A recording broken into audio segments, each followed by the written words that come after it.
you going to vote today? Yeah, we're expecting votes this morning, so you'll stay tuned. We got a plan. You've reached an agreement? We'll see. And that was House Speaker Mike Johnson just moments ago. Fox is hearing that a vote on a temporary fix will happen this morning at 10 a.m. Eastern. So we're waiting on this next 2 hours. Last night, the slimmed-down spending bill failed to pass. It was 174 yeas to 235 noes. A full 38 Republicans joined a majority of Democrats who voted against the spending bill. The newer bill, backed by President-elect Trump, would have prevented a government shutdown tonight and suspended the debt limit until January of 2027. I spoke with New York Congresswoman Claudia Tenney just in the last hour. Here's what she said. Maria, we have an historic opportunity next year. If we can't get this done and get to the other side next year, how are we going to get the tax cuts? How are we going to unleash American energy? How are we going to fix the border? How are we going to do that in a bill where we can allow one person to sit out? That's a good question. Fox sources revealing that Trump's team was actually in secret talks with Senate Majority Leader Chuck Schumer for weeks in order to get the debt limit included in the bill. Speaker Johnson negotiated a separate deal with Schumer. Still, joining me now is Tennessee Senator Bill Hagerty, a member of the Senate Banking, Housing and Urban Affairs, Foreign Relations, and Appropriations and Rules Committees. Senator, it's great to see you this morning. What can you tell us? Where are we on all of this? Well, we're waiting to see. There's been a tremendous amount of motion over in the House. We're waiting here in the Senate. Certainly, Chuck Schumer controls the Senate here. We're much better off having the Republicans in the House originate the bill. We'll get a far better result. There's a great deal of noise right now. I understand that J.D. Vance and Russ Vought are over meeting with the Freedom Caucus as we speak. I hope those conversations are going well. We're at a moment right now we're waiting to see. Well, I mean, Trump posted on Truth Social last night, the United States will cut hundreds of billions of dollars in spending next year through reconciliation.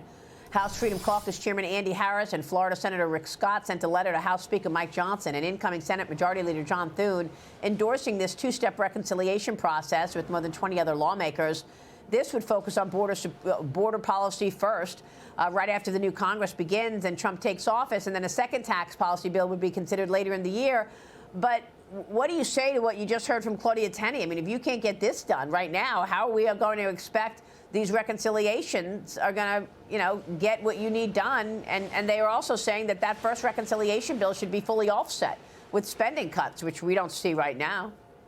Yeah, the reconciliation process is right before us. We've got great plans of how we're going to proceed through that as quickly as we possibly can, whether it's in two parts or one. I don't care as much about the timing of it as the fact the magnitude is going to be significant. What we don't want is the cloud of the debt ceiling hanging over us like the sword of Damocles, because Chuck Schumer will use that to extract more spending, use that to frustrate our efforts to make America much more competitive again. The DOGE effort is going to be underway, but it's going to take us some time to get there. We just need the headroom to do that, meaning we need the debt ceiling lifted right now. So, I mean, President Trump tried to put that in, and Democrats balked at it. Is that the main problem right now, that you had the debt ceiling increase in there and because President Trump wanted it, and the people who said no was because of that? Is that the issue? As of last night, that seemed to be the issue. Yeah. The simple explanation, though, is this. If the debt ceiling gets to a point where Chuck Schumer can use it to extract more spending, it's going to achieve actually the opposite of the intended result. We need to be pragmatic here. We need to put President Trump and his team in a place to get the wins that the American public supported. I'd like to see this behind us. I'd like to see us get it done right now. Well, do you think your colleagues will understand that and vote on this, or do you think we're headed for a shutdown? Well, it's hard to say. Yesterday, what we saw was the vast majority of Republicans voting for the bill to not shut the government down. Every Democrat voted against it, with the exception of two. Clearly, we're not going to get Democrat support here. They prefer a shutdown. It's going to be something that we've got to continue to focus on today, make our case very clearly. I think President Trump and J.D. Vance, particularly having J.D. and Russ Vought here today, they're going to make the case in a very strong manner what this means from a pragmatic standpoint, because what we're trying to do is put President Trump and his team in a place to absolutely deliver on the promises that were made, what people voted for on November the 5th. Yeah, I mean, Thomas Massey put this on X. This isn't complicated. Separate the bills and vote on them individually. One vote on the clean CR, one vote on the debt limit. Can you do that? Anything's possible, but the debt limit issue is one that we need to address at this point too. I hope that's not an attempt just to kick it down the road, because the debt limit actually expires January 1st. They can use what they call extraordinary measures to push it, a certain number of months, but it's going to be right in the middle of our efforts to try to get through the reconciliation process and to try to implement the very beginnings of the cost-cutting efforts that I'm looking forward to working with President Trump and with Elon and with Vivek to make happen here. The timing of this would be very poor. We have an opportunity to deal with it right now, have a clean slate as we start the new year. In my mind, that's what we should do. Well, look, we know that the Biden administration has been trying its best efforts to try to make it as tough as possible for President Trump. Everybody knows President Trump's plans, and part of that is this deportation project, as well as putting up the rest of the wall. But the administration has been auctioning off pieces of the border wall for pennies on the dollar. I know you just introduced a new bill prohibiting the use of federal funds to remove or dispose of border wall materials previously acquired by government. You say the Biden administration is making a deliberate effort to hurt Trump's ability to secure the border. What can you tell us? Well, it's another evidence, another case in point of how tone deaf the Biden administration is, and the arrogance of this move. At this point, the American public, 75%, feel we're on the wrong track. The vast majority of Americans want to see our border secure. And on the way out the door, the Biden-Harris administration are slapping the American taxpayer in the face, selling off these assets that they know we need and that we're going to purchase, selling those assets off at 5 cents on the dollar for what they were bought, worth even, worth probably double right now, given the inflation that Biden has induced. We bought these assets much cheaper, back in the time when President Trump was building the wall. So this is a massive financial hit to the American public. The Biden and Harris administration is so tone deaf, they don't care. They just want to scorch the earth on the way out the door. It's going to be another disgraceful capstone to what I think is going to be the worst presidency in our lifetimes. Well, I mean, you also had all these add-ons, right? Things that were completely unrelated. And I'm trying to understand who snuck in that earlier continuing resolution that basically said that, if you had a subpoena to hand over emails, Congress could block it.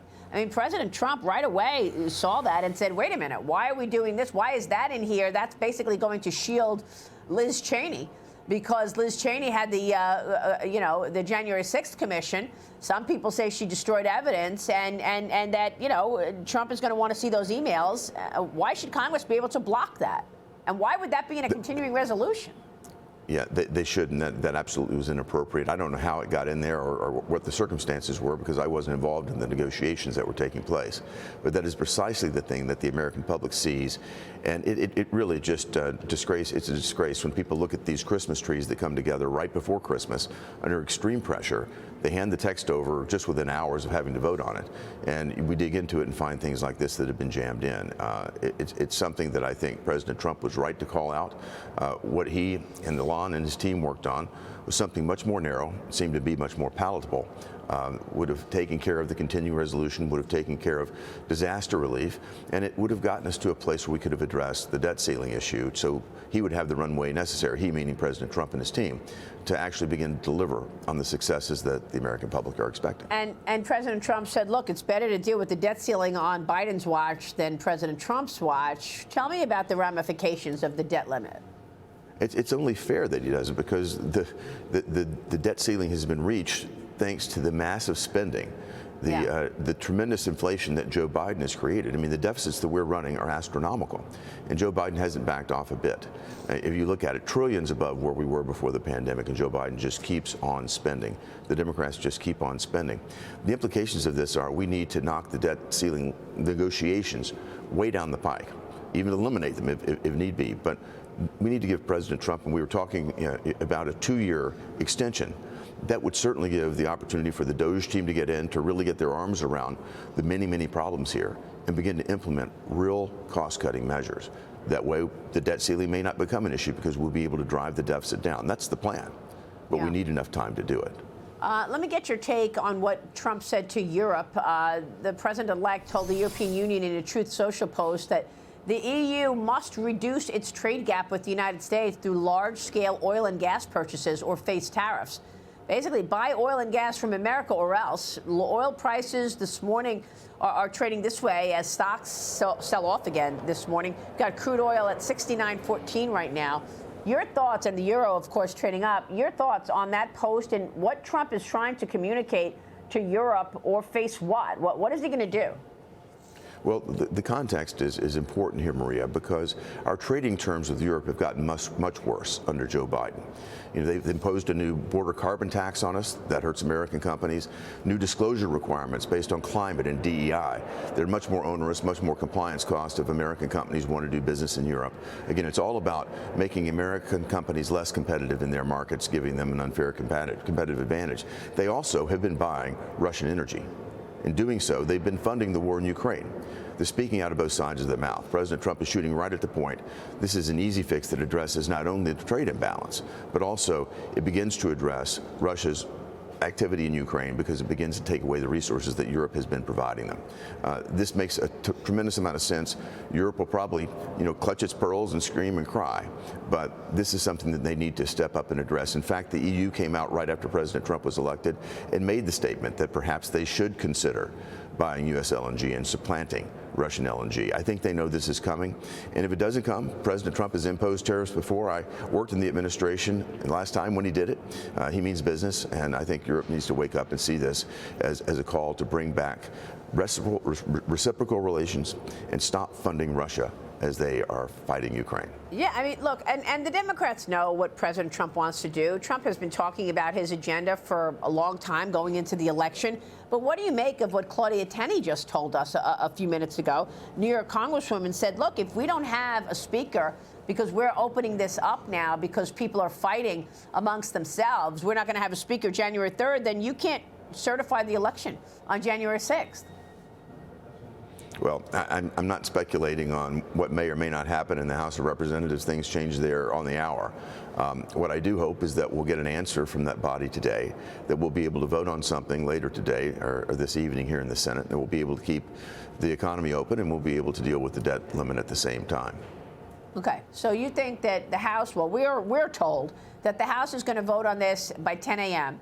By the time you see what happens with that vote, when does it make its way over to the Senate? Do you think you will be able to avert a government shutdown tonight? It's in the range of possibility, but we need to see something quickly from the House. But, I mean, some Republicans say, certainly conservatives say, why is everybody afraid of a government shutdown? Maybe it should shut down. I mean, isn't that the threat that constantly gets Republicans to roll over? Because the Democrats stick together and, they blame the government shutdown on Republicans, and isn't that the issue that always gets people to say, okay, we'll cave? Do you want Republicans to cave, or are you fine with the government shutdown tonight? Well, I certainly want Republicans to stand on principle, but here's the added consequence of a shutdown while Joe Biden is in office. Joe Biden will determine what are essential and what are non-essential employees. What he'll do at Christmas is he'll shut down the passport offices. He'll shut down the national parks. He'll inflict maximum pain on the American public. When President Trump dealt with the shutdown, he really did look for what are non-essential activities that put the least amount of damage on the American public. Joe Biden's going to go absolutely the other way, look for headline opportunities. They'll make Christmas painful for America. That's what we know will happen. That's the practicality of the way Democrats will deal with this. And I think that's the extra pain they'll try to extract. Wow. Well, that's not what anybody wants at all. And people are so sick of these political games, Senator. Thanks very much for walking us through it. We so appreciate your time always. Thank you, Maria. Bill Hagerty. Merry Christmas. All right. Merry Christmas to you.